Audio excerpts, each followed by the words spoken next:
रहे हैं D block के तत्व। क्या कहा जा रहा है आप लोगों को? डी ब्लॉक के तत्व।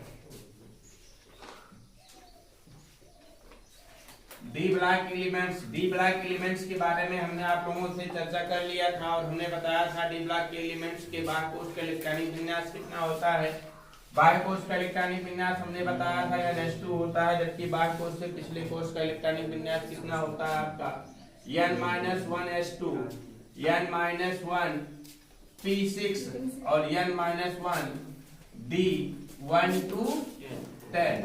इतना बता दिया गया था आप लोगों को बाह्य कोश के इलेक्ट्रॉनिक विन्यास के बारे में और बाह्य कोश से पिछले कोश के इलेक्ट्रॉनिक विन्यास के बारे में।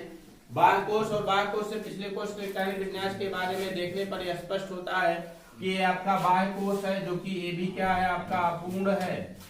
क्या है? अपूर्ण है। और बाह्य कोश से पिछले कोश का डी ऑर्बिटल है, ये भी क्या होता है आपका अपूर्ण है। डी ऑर्बिटल भी अपूर्ण है। बाह्य कोश से पिछले कोश का डी ऑर्बिटल भी अपूर्ण है, इनकम्प्लीट है। और बाह्य कोश मतलब आउटर शेल भी क्या है? अपूर्ण है, मतलब इनकम्प्लीट है। समझ पा रहे हैं ना? इस आधार पर हमने बताया था इसकी प्रॉपर्टी थोड़ी सी डिफरेंट हो जाती है और डी ऑर्बिटल की अपूर्णता के कारण मतलब इनकम्प्लीट होने के कारण या डी ऑर्बिटल के आंशिक रूप से भरे होने के कारण, डी ऑर्बिटल का कैसा भरा होने के कारण? आंशिक रूप से भरे होने के कारण, डी ऑर्बिटल के आंशिक रूप से भरे होने के कारण इसे कौन सा तत्व कहा जाता है? संक्रमण तत्व कहा जाता है। कौन सा तत्व कहते हैं? संक्रमण तत्व कहते हैं। हमने आप लोगों को इतनी सारी चीजें आप लोगों को बता दिया था और हमने संक्रमण तत्व की परिभाषा भी यही बताई थी कि जिन तत्वों या युग्मों में डी ऑर्बिटल क्या होते हैं? आंशिक रूप से भरे होते हैं। जिन तत्वों या युग्मों में डी ऑर्बिटल आंशिक रूप से भरे होते हैं उन्हें कौन सा तत्व कहा जाता है? संक्रमण तत्व का नाम से जाना जाता है। हमने इन सब चीजों के बारे में आपको बता दिया था और फिर कुछ एलिमेंट्स का हमने इलेक्ट्रॉनिक विन्यास करके भी दिखाया था।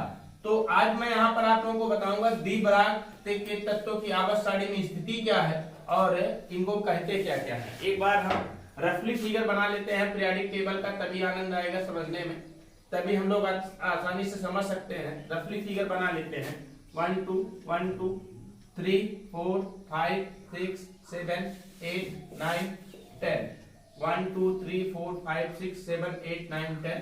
फिर इसके कितने होंगे? 6 होंगे। 1 2 3 4 5 और 6 1 2 3 4 5 और फिर क्या यहाँ पर 6। एक रफली फिगर मैं पीरियोडिक टेबल का बना लेता हूं, तब समझने में आसानी हो जाती है। बहुत आसानी से हम इसको समझ सकते हैं तब।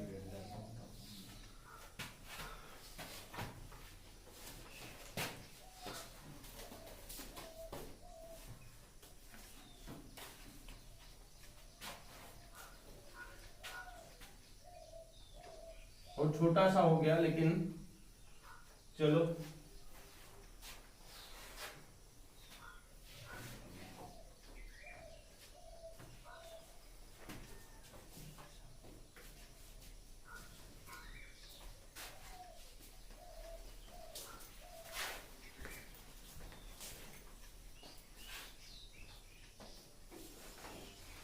इसलिए हमें छोटा सा बनाना पड़ा क्योंकि नीचे स्पेस कम है जी।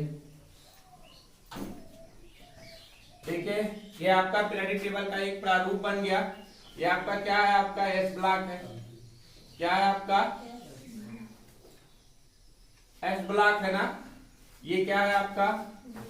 पी ब्लॉक है। ये क्या है आपका? पी ब्लॉक है। और यहां से यहां तक क्या है आपका? D block. डी ब्लॉक है। एस ब्लॉक के अंतर्गत इसे क्या कहा जाएगा? First A.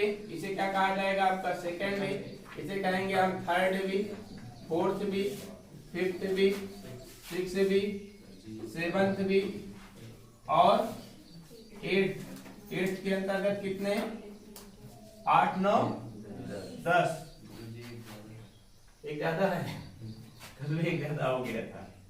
Third B, fourth B, fifth B, sixth B, seventh B और एट्थ के अंतर्गत 8 9 10। फिर कितना हो जाता है आपका? First B and second. एक ज्यादा है जी, कल भी एक ज्यादा हो गया। चलिए जाने दीजिए, समझना है आप लोगों को। ये आपका कौन सा था? आपका थर्ड ए, फिर फोर्थ ए, फिफ्थ ए, फिर सिक्स्थ ए, 7th ए, और ये क्या होता है 0 होता है। मैं यहाँ पर ज्यादा कुछ ना लिख करके सिर्फ मैं किसकी बात करता हूँ, मैं डी ब्लॉक तत्वों की बात करता हूँ। पीरियड नंबर की बात करता हूँ तो 1 2 3 4।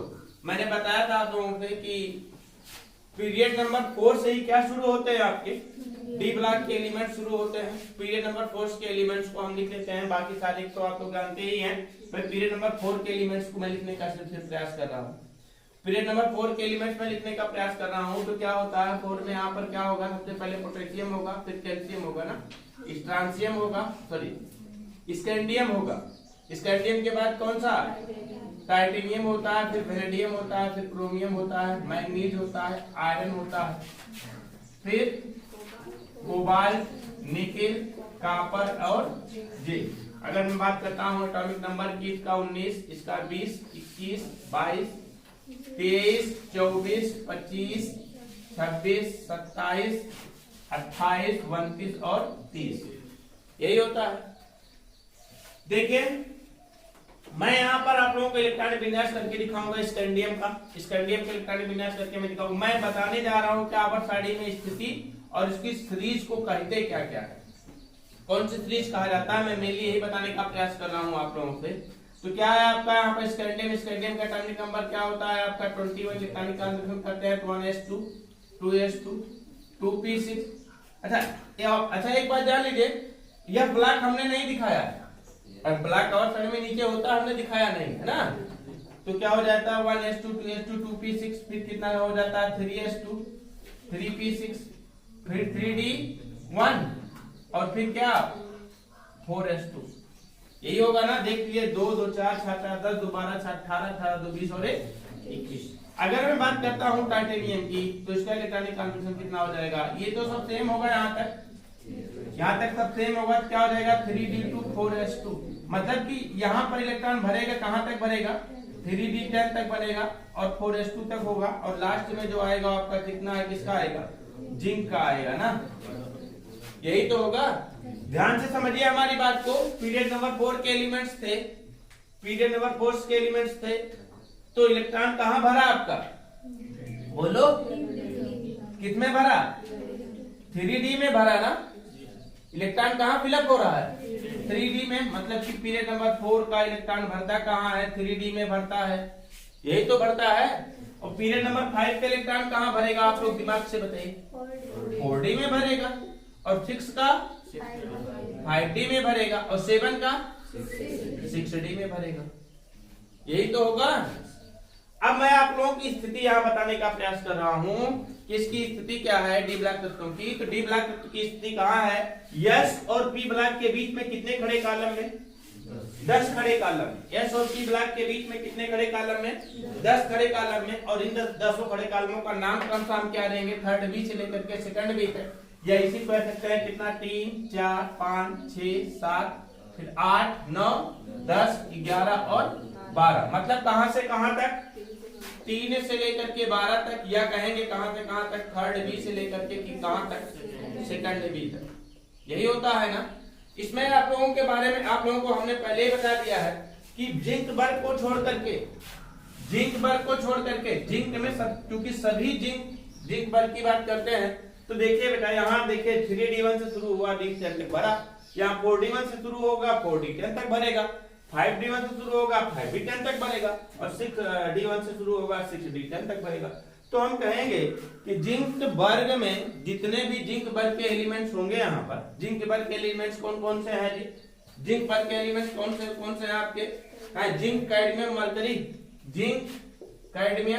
मरकरी और CD है, नहीं Cn ये है, जिंक कैडमियम मरकरी है। इन सब के आउटर मोस्ट शेल में कितने कितने इलेक्ट्रॉन होंगे, डी में 10 यहाँ भी होगा, डी में 10 यहाँ भी होगा, डी में 10 यहाँ भी होगा, डी में 10 यहाँ भी होगा, है ना। बट यहाँ पर कितना होगा, 3d10 होगा, 4d10 होगा, फिर 6d10 होगा, और सॉरी 5d10 होगा और 6d10 होगा। और संक्रमण तत्व की परिभाषा क्या कहती है, संक्रमण तत्व की परिभाषा ये कहती है कि जब डी ऑर्बिटल आंशिक रूप से भरा हो, डी ऑर्बिटल आंशिक रूप से भरा हो तो वही संक्रमण तत्व कहलाते हैं। तो हम इसको नहीं कह सकते हैं कि पूरा का पूरा डी ब्लॉक तत्व संक्रमण तत्व है, कि कह सकते हैं? नहीं कह सकते। हम इतना कह सकते हैं संक्रमण तत्वों की परिभाषा के अनुसार जिंक वर्ग के छोड़ करके, जिंक वर्ग के तत्वों को छोड़ करके शेष सभी तत्व कौन से तत्व कहलाते हैं? ये संक्रमण तत्व क्या कहलाते हैं? किस वर्ग को छोड़ करके? जिंक वर्ग को छोड़ करके। जिंक वर्ग को छोड़ करके शेष सभी वर्गों के तत्व क्या कहलाते हैं? आपके संक्रमण तत्व कहलाते हैं। क्या कहलाते हैं? संक्रमण तत्व कहलाते हैं। समझ गए कि नहीं? इसको समझ गए? तो इतनी चीजें आप लोगों को बताई गई अभी तक। डी ब्लॉक तत्वों की बात की गई। डी ब्लॉक तत्व है कहाँ? आपका एस और पी ब्लॉक के बीच में 10 खड़े कॉलमों में, और कहां से कहां तक? 3 से लेकर के 12 तक, अर्थात थर्ड बी से लेकर के कहां तक? सेकंड बी तक। थर्ड बी से लेकर के सेकंड बी तक। और इनको कहा गया आवर्त नंबर 4 के तत्वों को कहा गया कौन सा? 3D श्रेणी के तत्व। क्या कहते हैं? 3D श्रेणी के तत्व। क्यों? क्योंकि इसका अंतिम इलेक्ट्रॉन कहां? अंतिम इलेक्ट्रॉन बाह्य कोश से एक कोश पहले किस ऑर्बिटल में भरता है? 3D ऑर्बिटल में भरता है। इसलिए इसको क्या कहा जाता है? 3D श्रेणी के तत्व। क्या कहते हैं हम? 3D श्रेणी के तत्व कहते हैं। इसको कहा जाता है कौन सा? आपका 4D श्रेणी के तत्व कहा जाता है। और इसको क्या कहा जाएगा? आपका 5D श्रेणी के तत्व कहा जाएगा। इसको 6D श्रेणी के तत्व कहा जाएगा। क्या कहेंगे इसे हम? 6D श्रेणी के तत्व कहेंगे। समझ गए कि नहीं? इसको समझ गए हमारी बात ना? और हमने ये बताया था, हमने ये भी बताया कि डी ऑर्बिटल आंशिक रूप से जिंक वर्ग के तत्वों में डी ऑर्बिटल पूर्ण रूप से भरा होता है, इसलिए ये संक्रमण तत्वों के अंतर्गत नहीं रखा जाता है संक्रमण तत्वों की परिभाषा के अनुसार, जबकि अन्य वर्ग के तत्वों को संक्रमण तत्व के अंतर्गत रखा है। हमें उम्मीद है कि पूरी आवर्त सारणी में स्थिति आप लोग जान गए होंगे। और हमने बहुत महत्वपूर्ण पॉइंट एक बताया, इसको आप लोग अपने दिमाग में जरूर याद रखिएगा कि इसका आउटर मोस्ट सेल भी इनकम्प्लीट होता है। आउटर मोस्ट सेल के एक सेल पहले डी ऑर्बिटल भी क्या होता है? इनकम्प्लीट होता है। और इन्हीं दोनों की इनकम्प्लीट होने के कारण, अपूर्णता के कारण, ये अलग व्यवहार ही प्रदर्शित कर लेते हैं, क्योंकि इसका बाह्य कोश और बाह्य कोश से एक कोश पहले वाला भी कोश भी क्या होता है? इनकम्प्लीट होता है। इसलिए इनकी प्रॉपर्टी क्या होती है? औरों से एकदम से डिफरेंट हो जाती है। समझ रहे हैं? अब हेडिंग बना लीजिए आप लोग। क्या बनाइए? डी ब्लॉक तत्वों की आवर्त सारणी में स्थिति लिखिए। दीर्घाकार आवर्त सारणी में डी ब्लॉक तत्व, दीर्घाकार आवर्त सारणी में मैंने जितना भी बताया है वही मैं चीजें लिखाऊंगा, इस तरह कुछ नहीं। दीर्घाकार आवर्त सारणी में डी ब्लॉक तत्वों की स्थिति, दीर्घाकार आवर्त सारणी में डी ब्लॉक तत्वों की स्थिति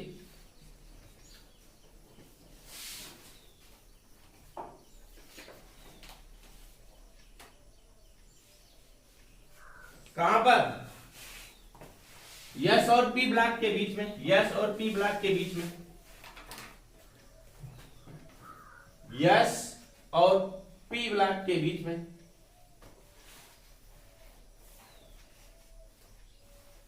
10 खड़े कॉलमों में रखा गया है। एस और पी ब्लॉक के बीच में 10 खड़े कॉलमों में है।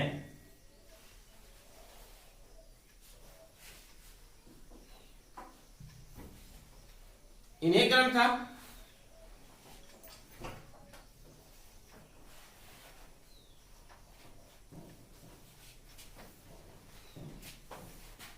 तीन, 4, 5, 6, 7, 8, 9, 10, 11, 12।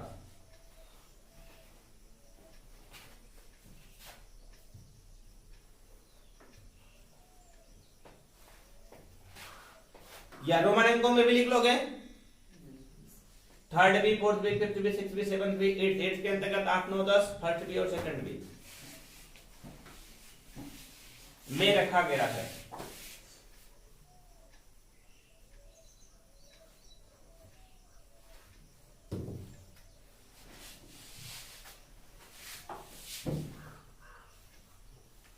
में रखा गया है। और फिर वही मैं बात बताने जा रहा हूं आप लोगों को। क्या? संक्रमण तत्व की परिभाषा के अनुसार जिंक परिवार को छोड़ करके, जिंक वर्ग के तत्वों को छोड़ करके शेष सभी क्या होते हैं? संक्रमण तत्व होते हैं। और परिभाषा क्या बताई गई? बताया गया डी ऑर्बिटल पूर्ण रूप से होना चाहिए। तो लेकिन जिंक वर्ग के तत्व डी ऑर्बिटल क्या होते हैं? पूर्ण रूप से भर जाते हैं, इसलिए संक्रमण तत्व ये नहीं होते हैं। तो लिखिए संक्रमण तत्व की परिभाषा के अनुसार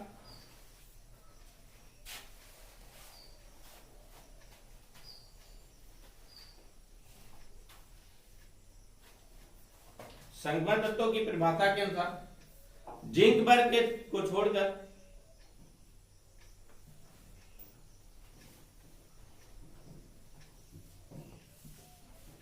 शेष सभी डी ब्लॉक के तत्व।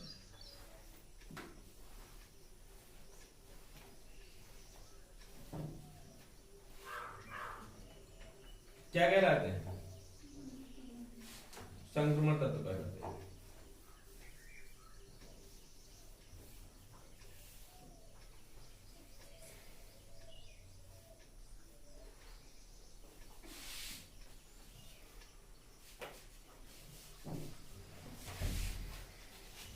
नीलांश लिखिए।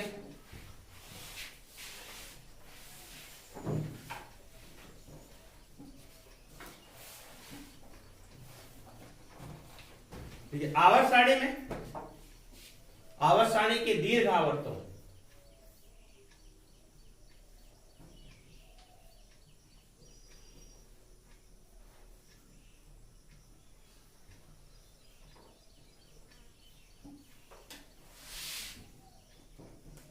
दीर्घ आवर्तों 4, 5 और 6 में 7 वाला मत लिखिएगा। जब इस समय दिया गया था तो अपूर्ण था, इसलिए 4, 5, 6 की मैं बात करूंगा। दीर्घ आवर्तों अच्छा लिख लीजिए। दीर्घ आवर्तों 4, 5, 6 व 7 में 4, 5, 6 व 7 में डी ब्लॉक तत्वों को रखा गया है।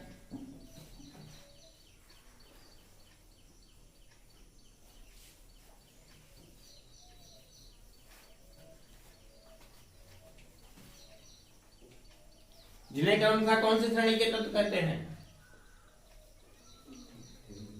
3D श्रेणी कौन से किस आवर्त के तत्व को कहेंगे? 4 नंबर ना। देखिए जिन्हें क्रम था 3D श्रेणी,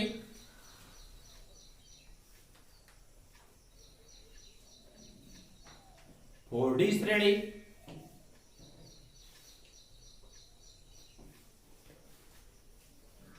फाइव डी श्रेणी हुआ कौन सा? 6D श्रेणी के तत्व कहते हैं। 6D श्रेणी के तत्व कहते हैं।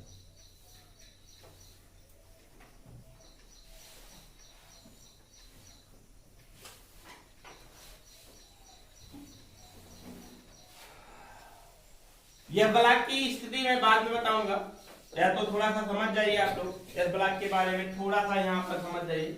हम इस ब्लॉक के बारे में थोड़ा सा परिचय दे रहा हूं मैं इस ब्लॉक की स्थिति के बारे में। देखिए यहां होता है लैंथेनियम 57 और यहां होता है आपका एक्टेनियम 89। लैंथेनियम के बाद यहां आता है हाफनियम 72 और एक्टेनियम के बाद आता है रिलीथियम RF और RF का होता है 104। 57 से 72 हो गया है, 89 से 104 हो गया है।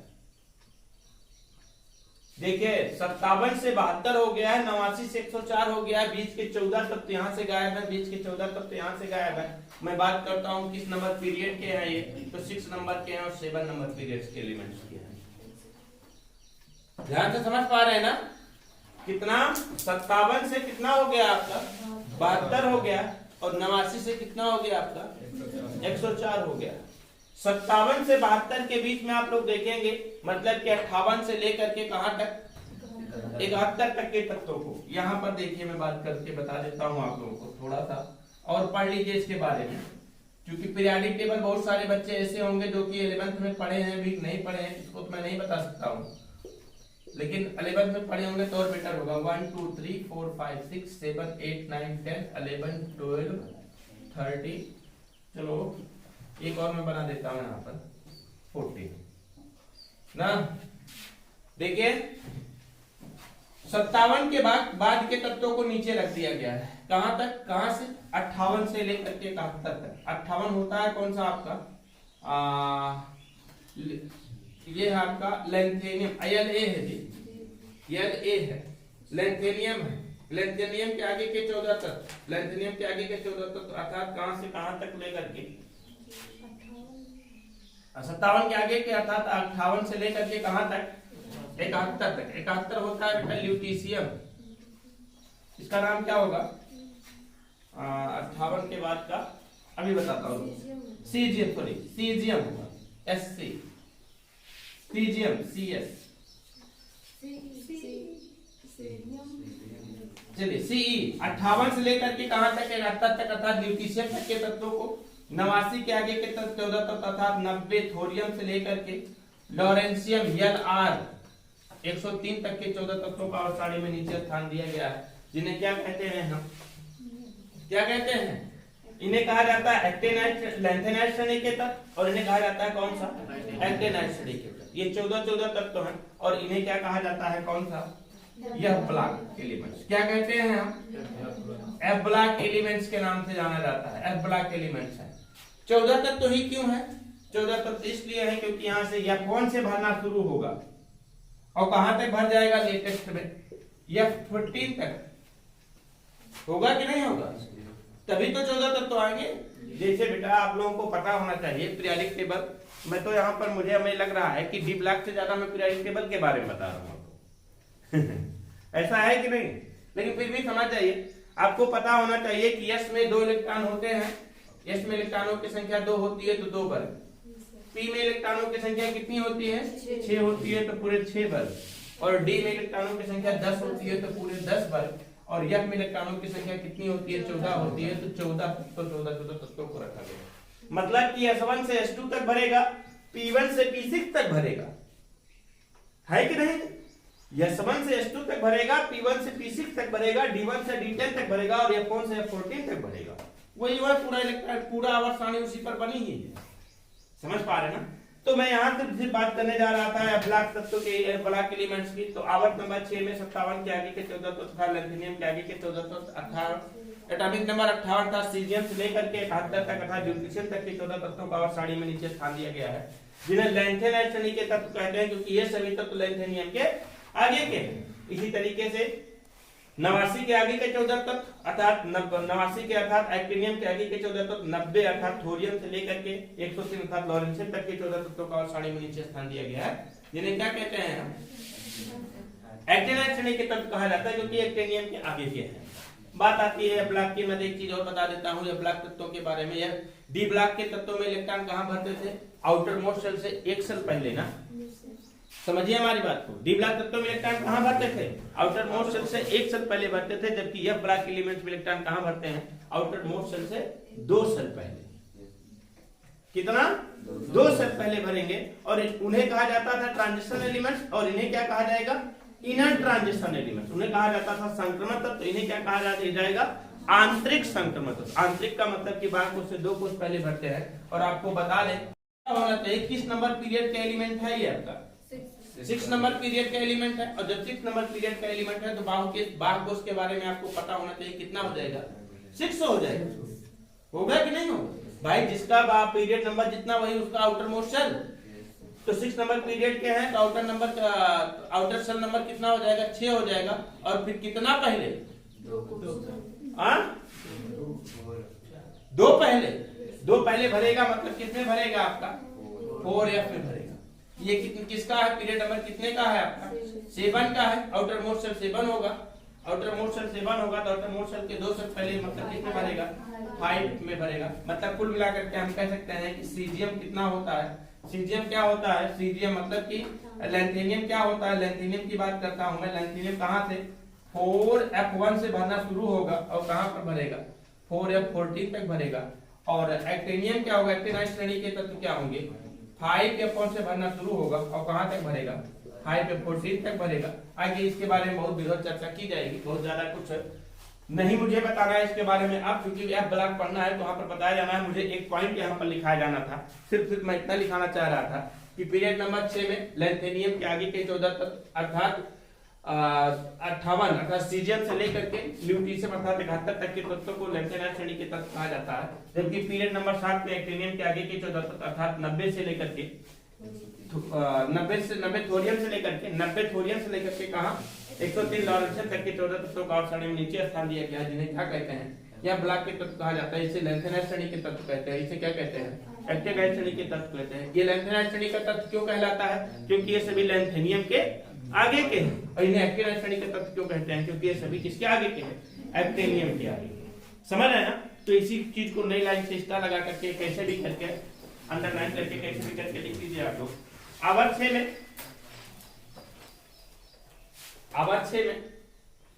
57 लैंथेनियम La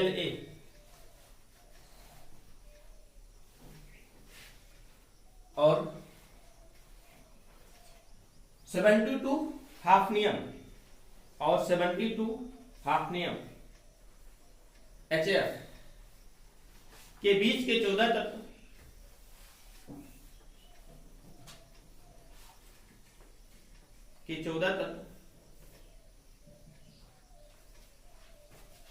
अर्थात 58 सीजियम से लेकर 71 ल्यूटीशियम तक के 14 तत्वों को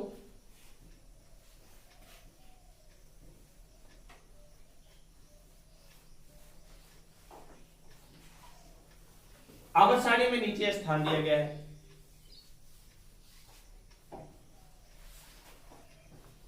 आवर्त सारणी में नीचे स्थान दिया गया है जिन्हें क्या कहते हैं? लैंथेनाइड श्रेणी के तत्व कहते हैं, जिन्हें लैंथेनाइड श्रेणी के तत्व कहते हैं। लैंथेनाइड श्रेणी के तत्व कहते हैं। क्यों कहा जाता है? क्योंकि ये सभी लैंथेनियम के आगे के, क्योंकि ये सभी तत्व लैंथेनियम के आगे के। सेरियम सेरियम सेरियम लिखे, नई लाइन लिखिए। इसी प्रकार आवर्त 7 में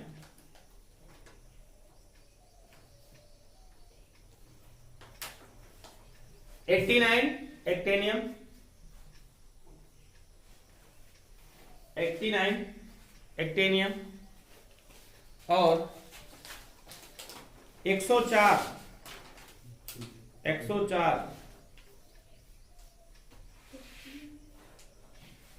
रुथ्राफ्रोडियम आर्यम, रुथ्राफ्रोडियम 104 रुथ्राफ्रोडियम के बीच के 14 तत्व अर्थात कहां से 90 थोरियम TH से 103 कहां तक? लॉरेंसियम तक, 103 लॉरेंसियम तक के 14 तत्वों को आवर्त सारणी में नीचे स्थान दिया गया है। आवर्त सारणी में नीचे स्थान दिया गया है जिन्हें क्या कहते हैं? एक्टेनाइड श्रेणी के तत्व कहते हैं।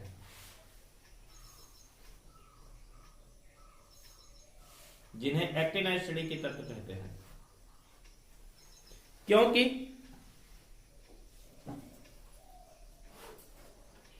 ये सभी तत्व क्या हैं? एक्टेनियम के आगे के।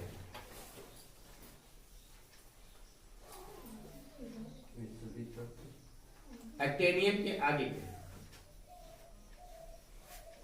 आगे के या बाद के, एक ही बात करिए।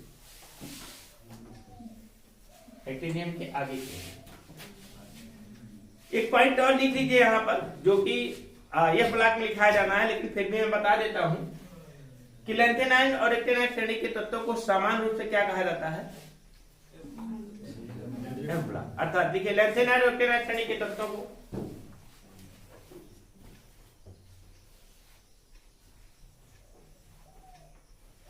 लेंथेन और ऑक्टेन श्रेणी के तत्वों को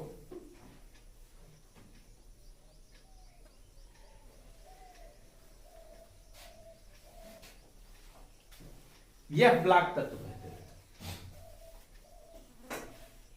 यह ब्लॉक तत्व कहते हैं।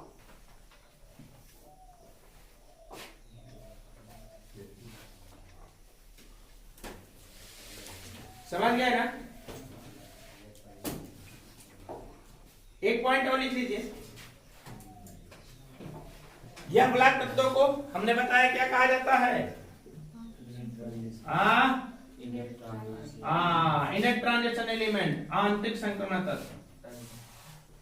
ट्रांजिशन तो डी ब्लॉक है,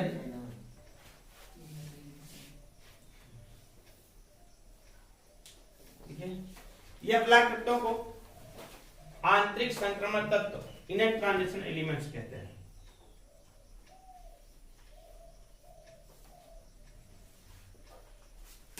इनेट ट्रांजिशन एलिमेंट्स कहते हैं।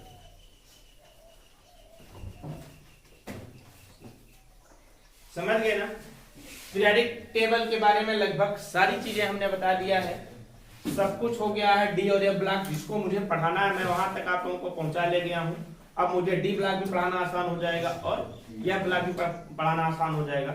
यहाँ से जो भूमिका बनाई गई डी और एफ ब्लॉक की, हमें लगता है कि पूरी की पूरी इसी तरीके से आप लोगों के दिमाग में बैठ गई होगी और इलेक्ट्रॉनिक विन्यास भी बैठ गया होगा। अब बहुत आसान हो जाएगा। तो सबसे पहले हम यहाँ पर पढ़ेंगे डी ब्लॉक तत्वों के सामान्य लक्षण।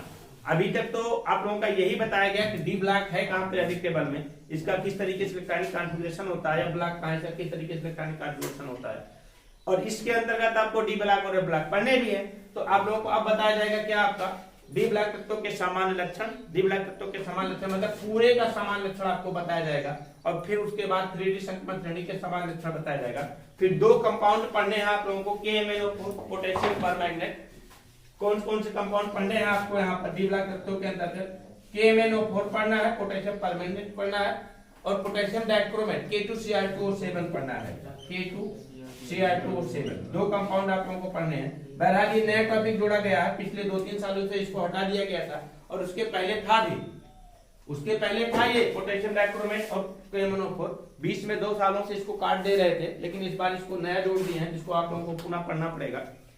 2 साल से इसको नहीं पढ़ा जा रहा था, ये जो कि काट दिया गया था, सिलेबस में मेंशन नहीं किया जा रहा था, लेकिन इस बार सिलेबस में मेंशन कर दिया गया है, सिलेबस में दे दिया गया है। इसको 2 कंपाउंड आप लोगों को पढ़ने हैं, है ना?